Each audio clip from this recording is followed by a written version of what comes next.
Licenia Espinel comparte un diálogo con el invitado. En Punto Noticias hablamos de...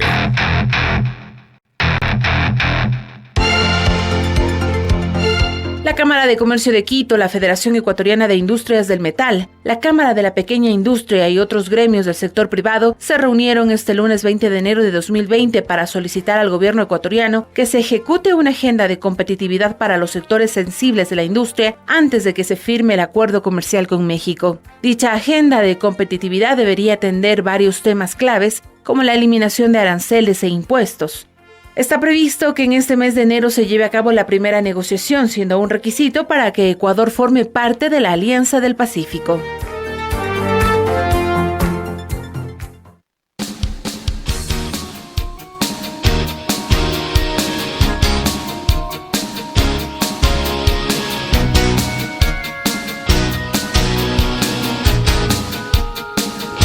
Ya son las 8 de la mañana con 28 minutos, 8 con 28 minutos. Nos acompaña en nuestros estudios el economista David Molina, director ejecutivo de la industria automotriz. Doctor Molina, economista, perdón, ya le cambié de título. Economista Molina, buenos días. Gracias por estar aquí en la primera entrega de Punto Noticias a través de Pichincha Universal. Como lo escuchamos en la introducción, hay algunas inquietudes de los sectores empresariales respecto a este posible acuerdo comercial con México. ¿Cuáles son las que más le preocupa al sector automotriz? Bueno, buenos días, Licenia, gracias por la invitación.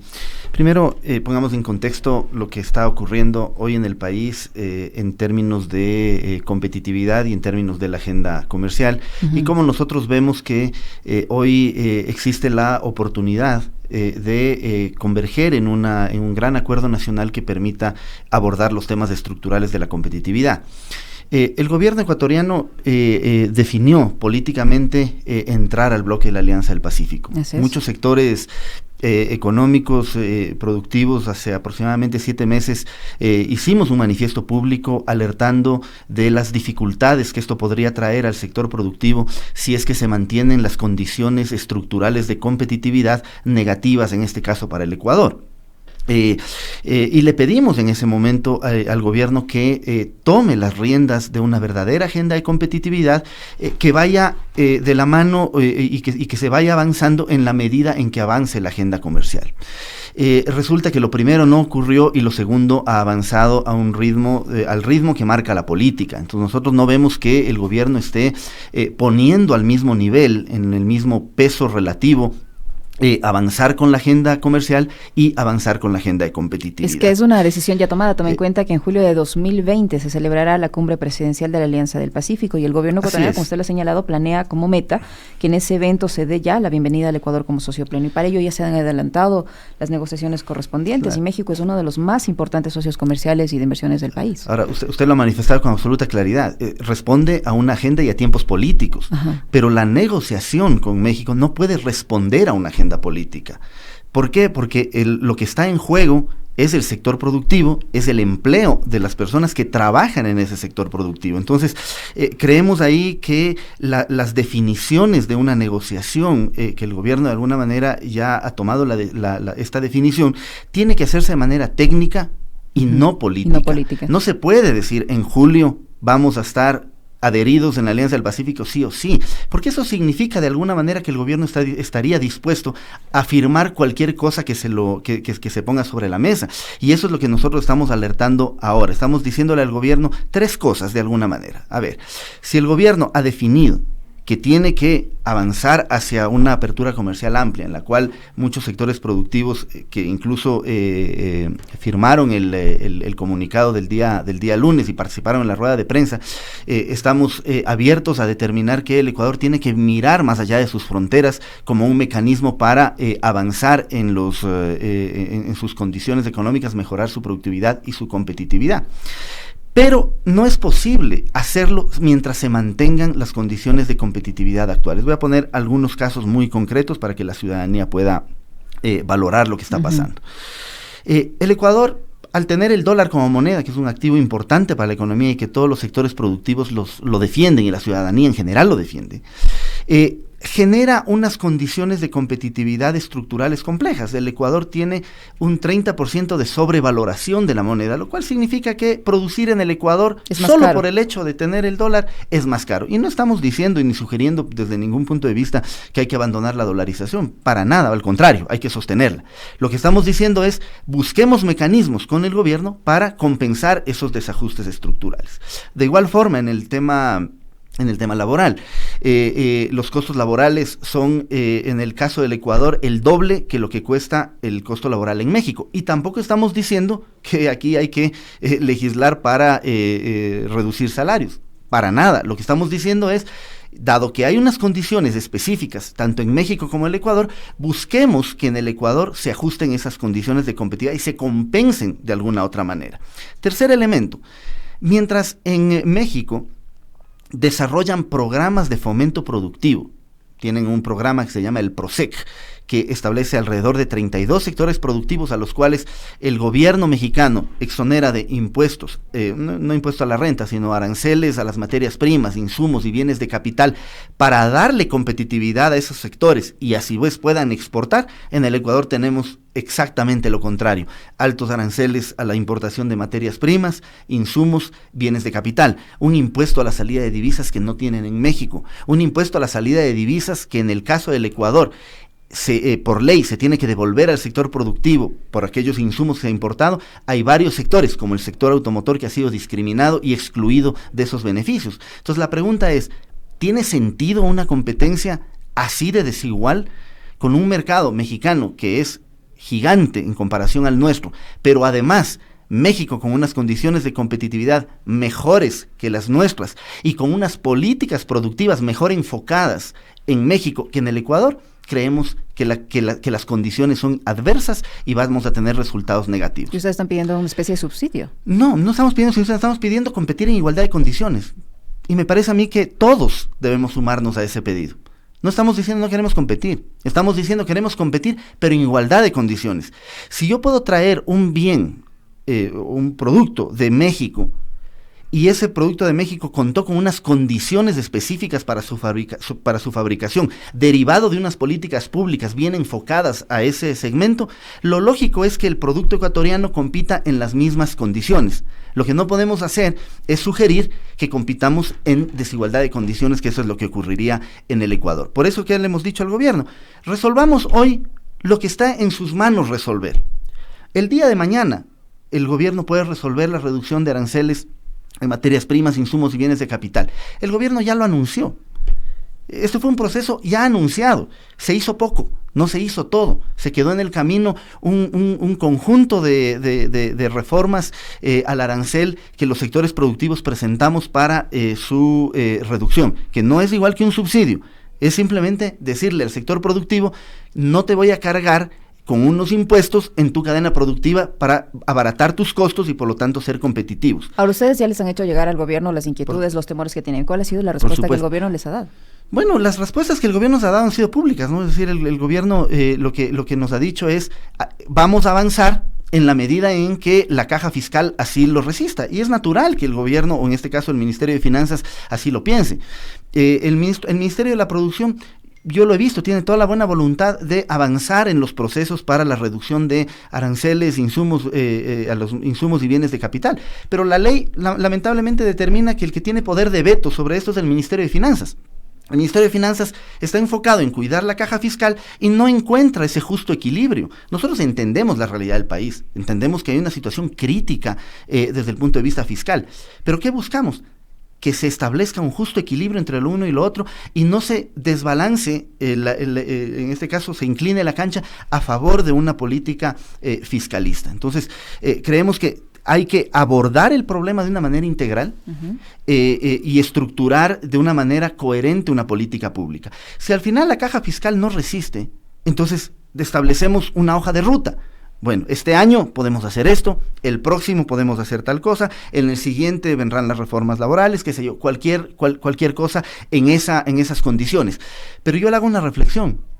Si la caja fiscal no resiste una reducción de impuestos al sector productivo para sostener el empleo, para poder competir en igualdad de condiciones, entonces la agenda comercial tampoco le sería favorable a la caja fiscal, porque la agenda comercial de alguna manera significa reducir impuestos a la importación de bienes finales que vienen en este caso de México. Entonces, si por un lado la caja fiscal no aguanta para reducir costos de producción, pero sí aguanta para traer bienes importados que van a competir además en desigualdad de condiciones para el ecuatoriano, por supuesto, en el mercado local, pues nos parece que ahí no hay sindéresis, que ahí no hay coherencia en la visión integral de la política pública. Son las 8 de la mañana con 37 minutos, 8:37 minutos. Estamos conversando con David Molina, director ejecutivo de la industria automotriz ECHEN. Se ha fijado un plazo y este es julio, como lo dijimos anteriormente.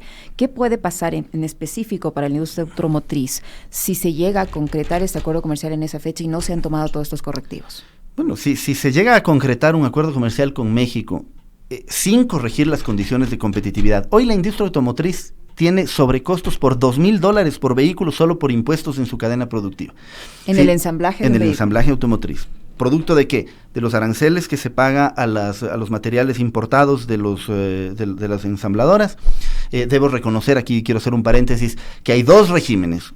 Uno para los proyectos que actualmente están en línea de producción, que pagan entre el 10 y el 13% de arancel, y los proyectos futuros, los que se desarrollen de aquí en el futuro, tendrán 0% arancel. Pero los que actualmente están en línea de producción, los que actualmente tenemos en producción, están pagando entre el 10 y el 13%.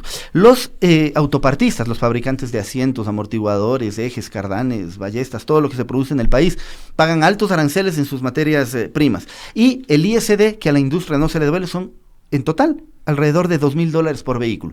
Si el gobierno en una negociación va a permitir que vengan vehículos de México sin tener esos sobrecargos de $2,000 por vehículo, pues me parece a mí que la situación va a ser desastrosa. Y eso va a ocurrir en todos los otros sectores productivos que tienen una situación similar. Y esto lo está pasando con el acuerdo comercial con Europa también, porque también hay vehículos europeos que se están vendiendo ya en el mercado nacional. Claro, por supuesto. ¿Pasa lo mismo? Y está pasando y va a pasar más en el año 2023 cuando ya se termine la desgravación de manera total.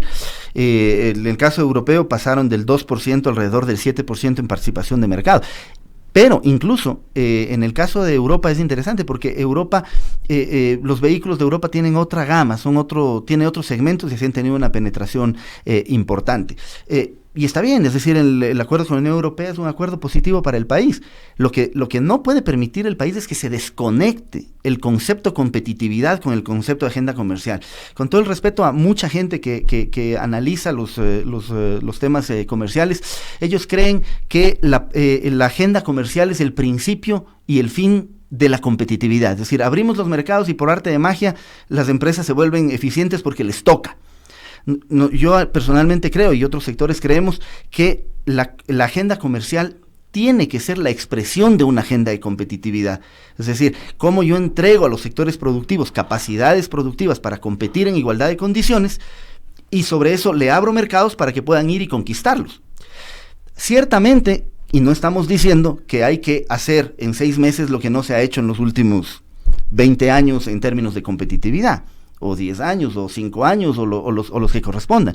Pero lo que estamos diciendo es, sentémonos en este caso con el vicepresidente de la República. ¿Por qué con el vicepresidente? Porque es el que tiene la posibilidad de armonizar la política fiscal con la política productiva, porque entre los dos ministerios, producción y finanzas, pues cada quien va a pelear por lo suyo, y si no hay alguien quien dirima, pues va a zanjar por el que tiene el poder, y en este caso el Ministerio de Finanzas, que por ley puede dirimir.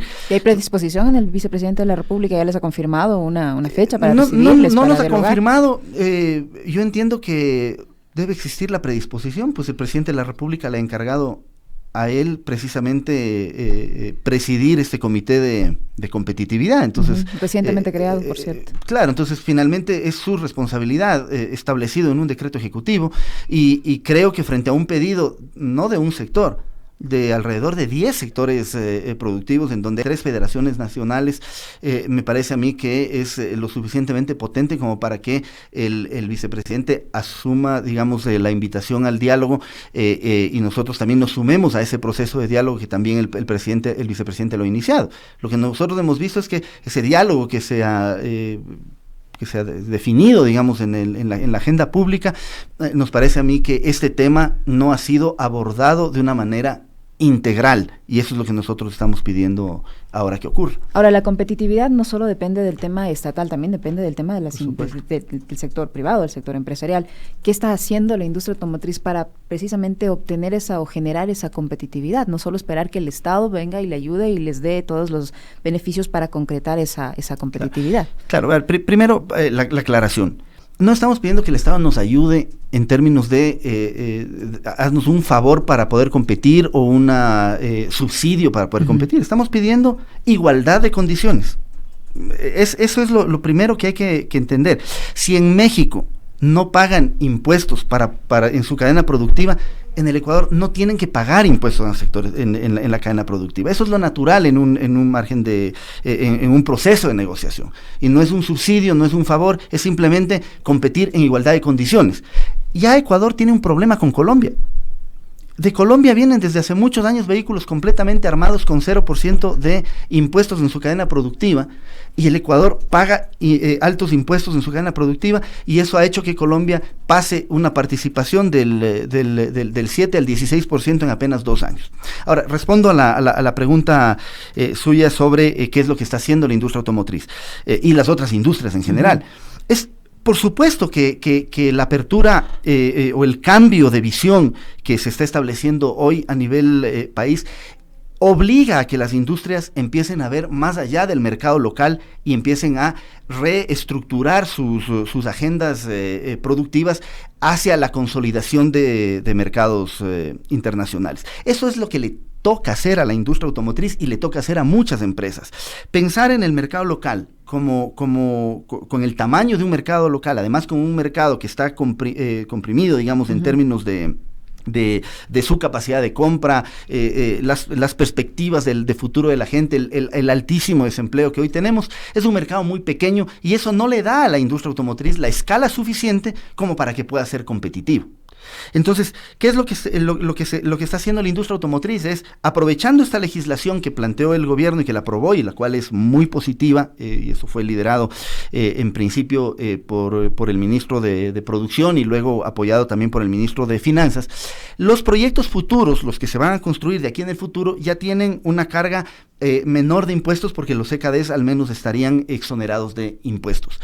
Esos proyectos, y así se lo está concibiendo ya en la industria, ya tienen una visión regional. Es decir, ya hay acuerdos de sus casas matrices, digamos, como para definir un proyecto que no sea enfocado solo en el mercado ecuatoriano, sino proyectos con plataformas globales que permitan generar procesos de exportación.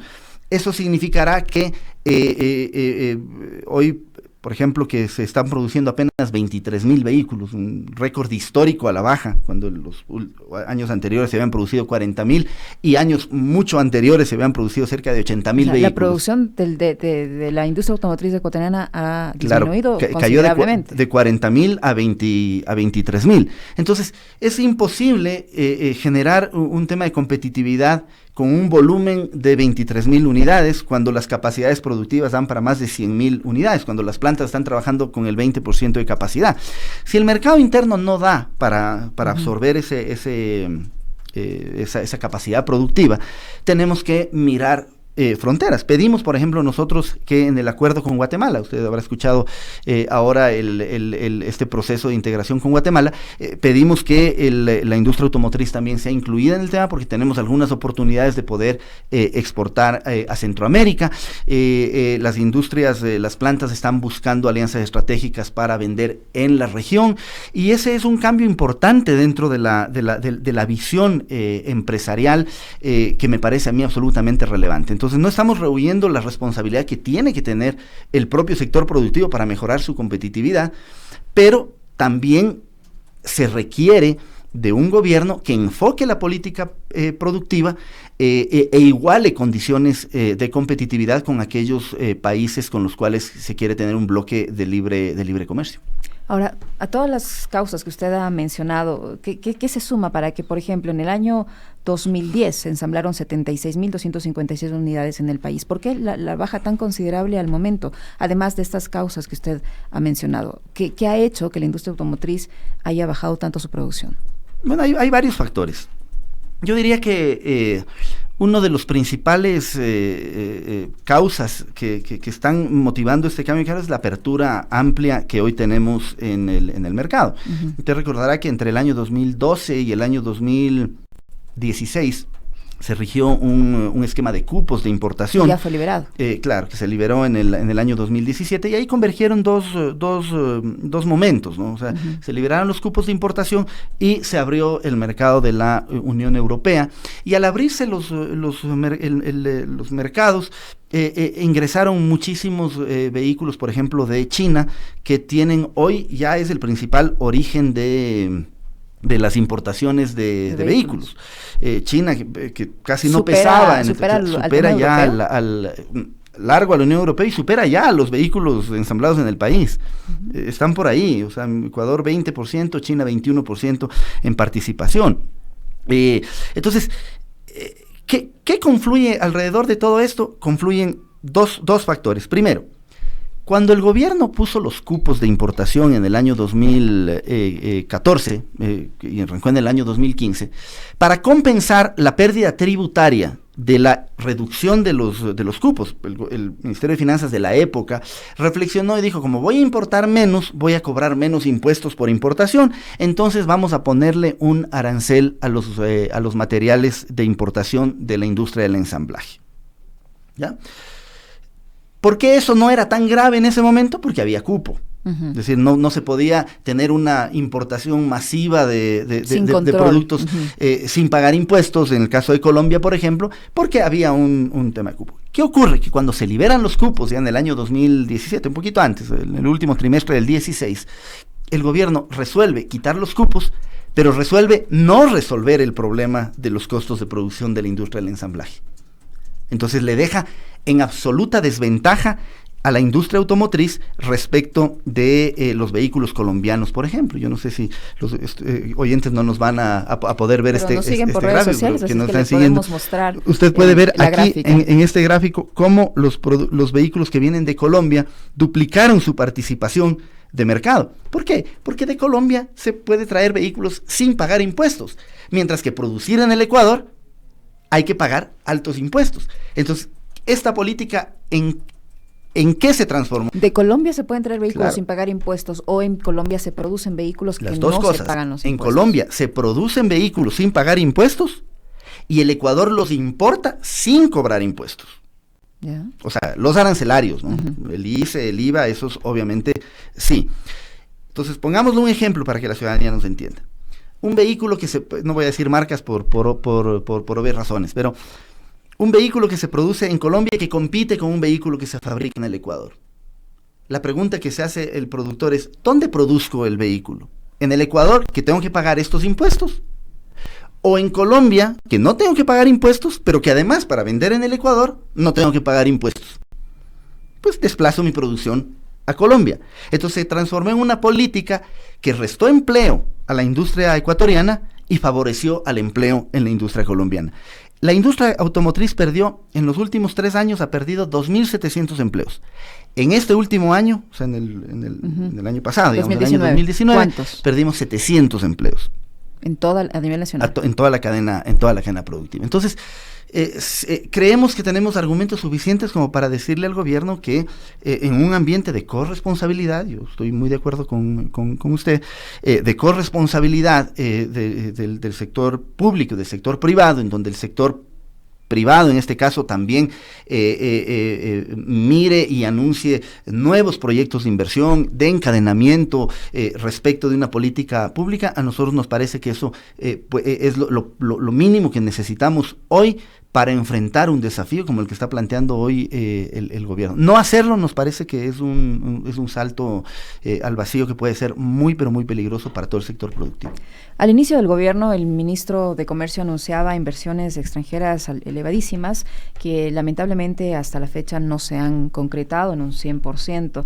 Ahora el Ministerio de Comercio tiene otro titular y la política comercial no ha variado. Los anuncios han quedado en eso, en anuncios de inversión extranjera. ¿Cómo mira usted la política comercial actualmente?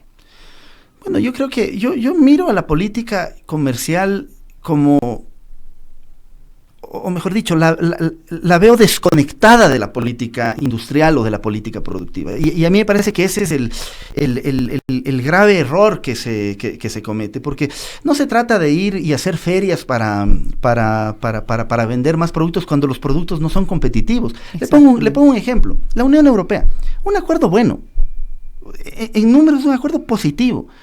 La industria automotriz lo apoyó, personalmente lo apoyo. A pesar de que tenemos incidencia sectorial, nos parece que es un buen acuerdo para el país. Pero se han hecho la pregunta, ¿por qué no vendemos más a Europa? ¿Por qué no le vendemos más que cuando no teníamos acuerdo? ¿Por qué no han crecido las exportaciones? Es porque el sector productivo tiene un problema estructural de competitividad. Es un tema de competitividad país, no es un tema de que las industrias o las empresas son ineficientes. Es un tema estructural de competitividad. Entonces, claro, abrimos mercados, perfecto, está muy bien. Pero si no trabajamos en competitividad, por más que abramos mercados, está destinado al fracaso. El resultado no va a ser el esperado. Entonces, no se trata, no es un indicador cuántos mercados abro, es cuántos mercados conquisto. Y cuántos mercados conquisto y me generan beneficios. Claro, pero para conquistar esos mercados requiero competitividad. Y para tener competitividad requiero una agenda de competitividad. Y para tener una agenda razonable de competitividad, yo necesito hacer un renunciamiento, volcar la política económica que hoy tiene una visión más fiscalista a una visión más productivista, más a favor del sector productivo. Eso es lo que estamos nosotros pidiendo y ojalá, digamos, haya este cambio de visión para que el resultado final de todo lo que está planteando el gobierno tenga los resultados positivos para todos los ecuatorianos, que es lo que nos interesa, conservar el empleo. Conservar el empleo, o sea, no podemos permitir que mes por mes las empresas sigan tengan que tener que despedir más gente porque están trabajando al 20% de su capacidad instalada y además de un solo turno. De lo que usted ha visto en la gestión del vicepresidente de la República, ¿cree que podía ser positiva en el sentido de ayudar a mejorar la competitividad, que haya predisposición de él, que tenga la capacidad como para poder hacerlo? Yo creo que sí, y además yo quiero hacer una aclaración, o sea, yo no creo que no haya disposición de hacerlo tampoco del ministro Ontaneda o del ministro Martínez. O sea, yo creo que ellos tienen también su buena voluntad de solucionar los problemas estructurales de la economía. O sea, yo los valoro, son los dos salen del sector productivo, son amigos, están haciendo lo suyo. Y lo que yo creo, lamentablemente, es que el Ministerio de Finanzas tiene un gran problema, un problema que es público y notorio, que es el déficit fiscal, y obviamente él tiene que enfocarse en ese tema. Lamentablemente la ley le determina al Ministerio de Finanzas que tenga el poder de veto para lo que el ministro de Producción quiera hacer en términos de competitividad en aquellos temas que tengan que ver con asuntos fiscales. Es ahí en donde están entrampados. Entonces, sumando esta voluntad y esta otra voluntad, y que tienen un problema de intereses de sus propias carteras de Estado, que no permite que puedan armonizar, un resultado, digamos, medio, estructurado, o al menos justo, o equitativo, o equilibrado. Creemos que el vicepresidente, como delegado, encargado del presidente de la República para resolver esos temas, tiene que dirimir y tiene que plantear una hoja de ruta. Si no se puede resolver los problemas hasta junio, que quieren firmar el acuerdo, al menos hasta esa fecha debemos tener una hoja de ruta. Claro. Bueno, miren, de aquí en el próximo año, esto sí, pero que no sea como ocurrió con el ISD. Nos anunciaron hace 2 años que el ISD iba a tener y por ley además, ¿no? Progresiva. Vamos a reducir progresivamente en la medida en que las condiciones lo permitan. Al final no ha ocurrido nada. Entonces, claro, queremos algo que sea concreto, que dé certezas, que dé visión de futuro a las industrias y estas puedan invertir, porque si no se invierte, no se recupera el empleo y no vamos a mejorar la competitividad. Le queremos agradecer, David, por su presencia en nuestros estudios. El economista David Molina, director ejecutivo de la industria automotriz. Ya lo han escuchado ustedes, los reparos que tienen sobre el acuerdo comercial con México, las correcciones que deberían hacerse y sobre todo la situación de la industria automotriz ecuatoriana. David, muchísimas gracias por estar aquí. Ante la interrogante que les propusimos a través de nuestras redes sociales, Ecuador debe suscribir un acuerdo comercial con México. El 57% se ha pronunciado por el no y un 43% por el sí. Mire. para que vea la opinión de nuestros seguidores a través de redes sociales. Con esto nos despedimos, amigos. Les agradecemos como todos los días por su gentil sintonía. Recuerden que hay baja temperatura en esta mañana. Al momento tenemos una temperatura de apenas 13 grados, se espera una máxima de 17 y hay amenaza de lluvia. Tomen las debidas precauciones.